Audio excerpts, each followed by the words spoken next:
El tema es que Chávez le entregó a Venezuela a los 8.000. El hecho no es tan fácil como la gente cree.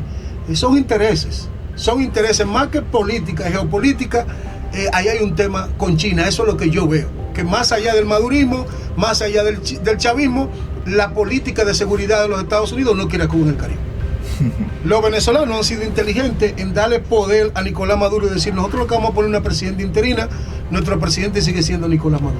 Que se hagan elecciones libres y democráticas y que se establezca un Venezuela próspero. Eso es lo que le conviene a Venezuela y a América Latina.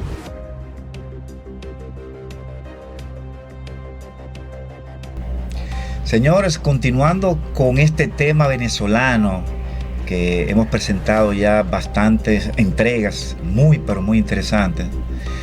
Ahora tenemos un plato fuerte, porque tenemos a todo un experto en política internacional que nos va a hablar sobre su enfoque sobre la situación venezolana. Bienvenido a Félix Rodríguez. Hermano Ángel, un placer estar aquí contigo. Mira, Ángel, yo tengo un enfoque distinto al que yo veo que le han dado tanto los medios internacionales como nacionales y comentaristas sobre el tema venezolano. Si tú te pones a ver la historia venezolana, siempre todos los presidentes han tratado de nacionalizar lo que es la parte industrial petrolera en Venezuela. Se pudiera decir que a 1914 es la primera que existen las primeras compañías norteamericanas en Venezuela. Y desde ahí hasta el 40 van a desarrollar toda una industria de inversión norteamericana que le permite a Venezuela ser el país más rico de América de manera per cápita, a excepción de los Estados Unidos. Y el primer país exportador de petróleo y el segundo en producirlo en el mundo. ¿Qué pasa de ahí en adelante? Que hasta el 40 Venezuela lo que recibe es el 10% del petróleo. Y los técnicos y la parte calificada que existe en la industria petrolera venezolana no son venezolanos. Pero a partir de ahí, del 46, Venezuela inicia una ley de hidrocarburos que le permite a jóvenes venezolanos estudiar fuera de ahí, y poco a poco entonces, ya llegando a la década del 60, ya no existe muchos técnicos extranjeros en Venezuela. Sí lo existían, pero ya Venezuela acapara lo que son la mayor cantidad de ingenieros, la mano calificada, y solo los ejecutivos de las empresas eran extranjeros.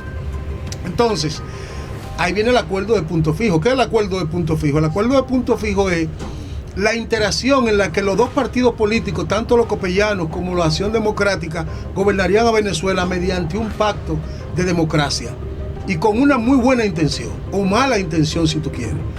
Es que a partir del 50 se crea la ley de 50-50, 50-50. Antes de ahí era un 10% que las empresas le daban a Venezuela. Y Venezuela entonces se convierte no solo en un país rico en producir petróleo, sino en el que lo refina. Tú sabes que nosotros producimos cacao, pero no refinamos el cacao. Lo refina Suiza. Producimos oro, pero lo refina Suiza. Sin embargo, Venezuela pasa dos cosas tan importantes como producir el petróleo y refinar. Algo increíble. Y crea entonces dos grandes refinerías en Amuy y crea la refinería de Caldón, que están establecidas en el estado de Falcón. Y una tercera que va a pasar después, que es la de Bajo Grande, que se establece en el Zulia. Venezuela se convierte en un país que produce en los 70 alrededor de 3.700.000 barriles de petróleo diario, 3.700.000 barriles diarios. Adicional a eso, tiene capacidad de refinar 950.000 barriles de petróleo diario. Algo increíble. Claro. O sea, no solo lo produce, lo refina. Entonces el Estado venezolano, me asumió una riqueza increíble, la famosa riqueza del petrodólar. Ahí viajaban los italianos, los europeos, todo el mundo quería irse a Venezuela. ¿Qué hace Venezuela en el 76 cuando llega Carlos Andrés Pérez? Que nacionaliza la compañía y saca a los americanos de allí. No es la primera vez, eso ha sido un proceso. No es con Maduro que se da eso solamente, es un proceso que se ha dado, Ángel. Y de allí sale Shell, tuvo que salir Shell. De allí tuvo que salir eso, que era la Creole, y tuvo que salir Shell, y tuvo que salir todo lo que era compañía extranjera, e incluso, déjame decirte, que la nacionalización fue tan radical que en Venezuela habían surgido ya algunas empresas de capital privado, pero nacionalizadas venezolanas, también tuvieron que entregársela al Estado. Entonces el Estado venezolano pasó a ser dueño de la refinería y dueños de las instalaciones petroleras, de los pozos. Con el tiempo, Venezuela pasó a vivir únicamente, se hizo monorrúbrica de la economía petrolera. Pero entonces, tú sabes que si tú produces 3.700.000 barriles de petróleo diario y tú no reinviertes en esos pozos nuevos y el nuevo descubrimiento, tú tienes un yacimiento que es agotable. Porque se dice, bueno, Venezuela tiene 300.000 millones de barriles de petróleo de reserva, pero eso no está en un solo lugar. No es que tú vas a instalar una tubería y ya tú lo tienes, no, tú tienes que agotar un pozo y luego de que tú agotes ese pozo, tú tienes que instalar otro. Entonces tú tienes que dedicar una parte del dinero para tú ir invirtiendo en nueva tecnología. Con la ida de las compañías norteamericanas, los políticos venezolanos no reinvirtieron en PDVSA. Entonces no solo sacan la compañía norteamericana de Venezuela, sino que al sacarla de Venezuela también construyen en Estados Unidos una red de negociación que se llama SIGO. Ellos crearon a PDVSA en el 76, el 1 de enero entró la ley, crean una compañía estatal de distribución de petróleo y entonces en Estados Unidos crean la filial de distribución que se llama SIGO. Obviamente, muchas compañías norteamericanas como Chevron, como Shell, como Exxon, se quedaron en la parte de asesoría y comercialización. Pero el Estado venezolano asumió el control total del petróleo venezolano, pero no invirtió en modernización de los equipos. Hasta la fecha Venezuela tiene esas mismas 3 refinerías. ¿Qué pasa cuando Chávez gana? Y ahí es que viene el problema. Yo te dije que el problema no eran los chavistas solamente, que había una política de nacionalización venezolana para expulsar a los norteamericanos desde aquella fecha, pero seguían vendiéndole el petróleo a los Estados Unidos de Norteamérica. Comercializaban el petróleo dentro del país, que es mayor productor, porque el petróleo venezolano en la actualidad le representa a Estados Unidos en comercialización el 1%. ¿Qué pasó? Ahí vino la desgracia, gana el chavismo. El chavismo, en principio Chávez hace 18 elecciones, pero Chávez no se mete con los americanos. Sigue distribuyendo petróleo, las empresas norteamericanas siguen dentro de Venezuela de algún modo en la parte de comercialización y técnica, pero a partir del 2007 y 2008, ¿qué pasa? Que ahí es mi tesis. El problema no fue Chávez, la alianza con China. China firma 200 acuerdos con Venezuela. Entre esos acuerdos, todos petroleros, alianzas estratégicas militares, construcción de vivienda, financiamiento que van entre 60.000 a 100.000 millones de dólares. Entonces Venezuela pasa a depender prácticamente de China y Estados Unidos comienza un proceso de sanción sobre Venezuela y de advertencia sobre Venezuela. ¿Qué hace China? Establece nuevas rutas marítimas en vez de 2 meses que le duran alrededor de 20 días y comienza a comercializar el petróleo venezolano. Todavía hoy el petróleo venezolano, el 68% lo compra China, el 23% lo compra Estados Unidos, un 4% Cuba y un 4% lo compra España. Entonces, y un 0.2% lo tiene Rusia. ¿Cuál es la desgracia de esto? ¿Quién es el gran perdedor de este escenario? China, por no haber defendido ni tenido la capacidad de defender frente a Estados Unidos a un socio que se le había entregado en bandeja de plata. O sea, el tema para mí no es un tema de Maduro. Hay que leerse las políticas estratégicas de seguridad nacional de Donald Trump.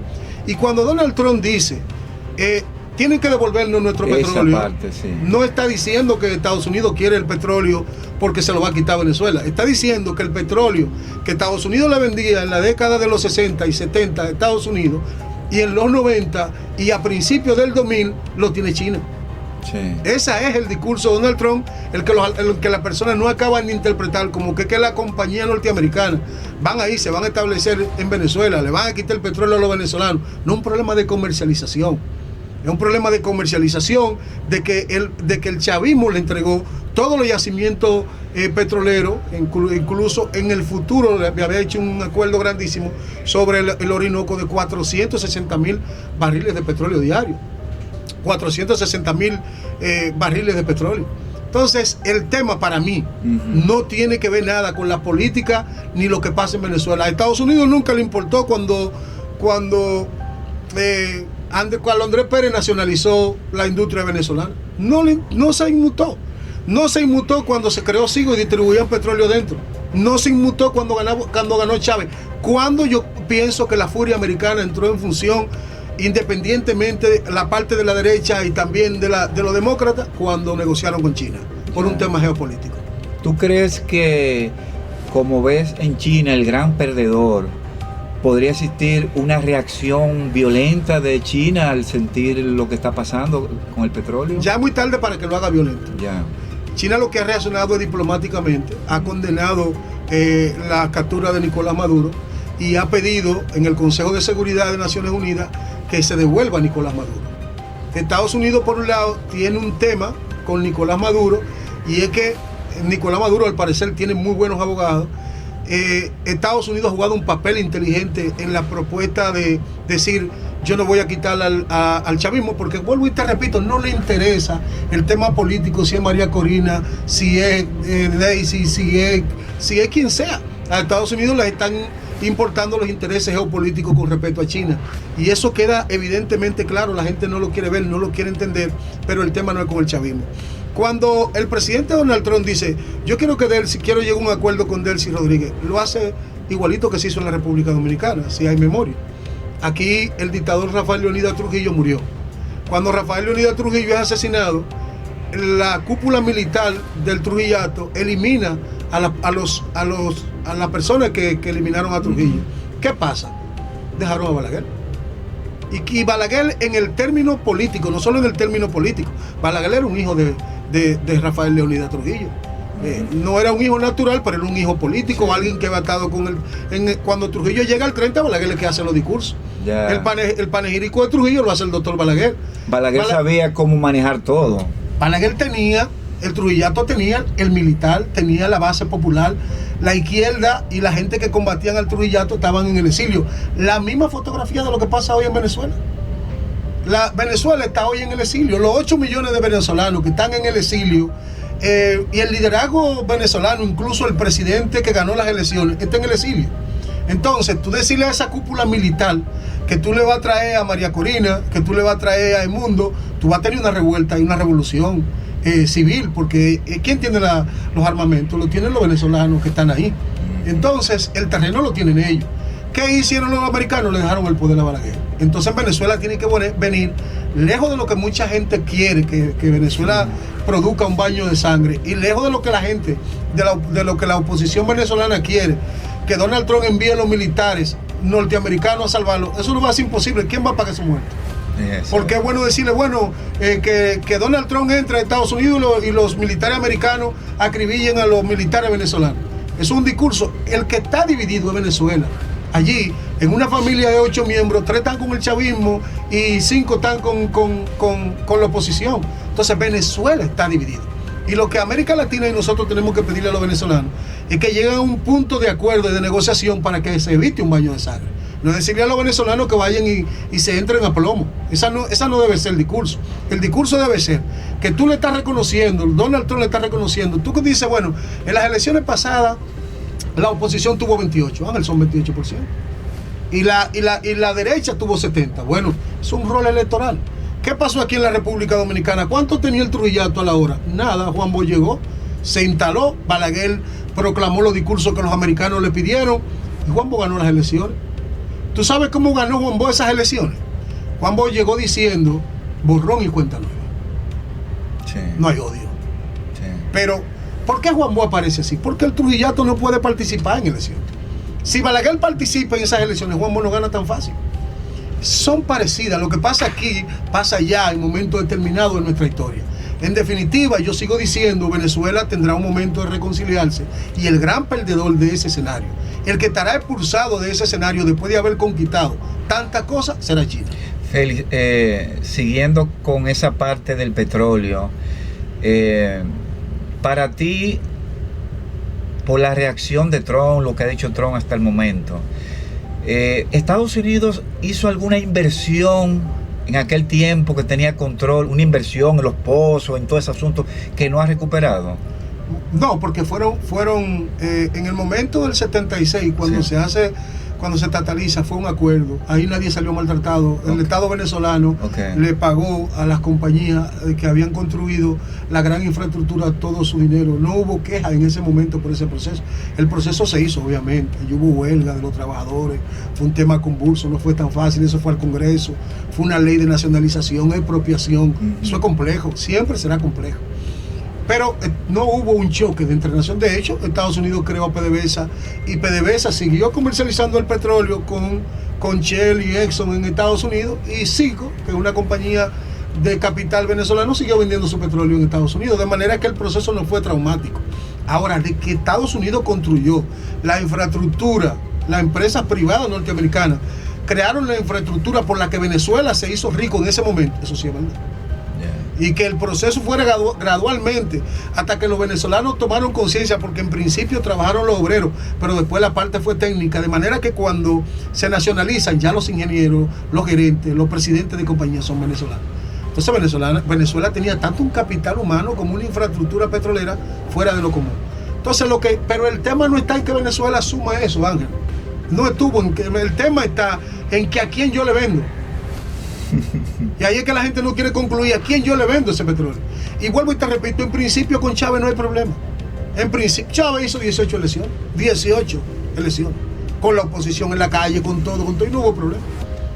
Tú que eres una persona tan bien informada sobre estos temas internacionales, las redes sociales se han convertido en un mar de informaciones, ciertas, fantasías, cosas reales, no reales y todo esto.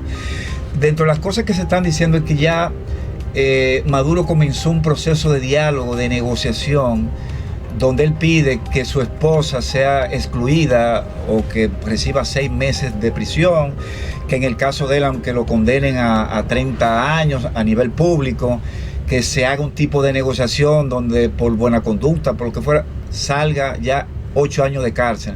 ¿Tú crees que es cierto que comenzó ya ese proceso? No, el proceso había comenzado antes, con la negociación.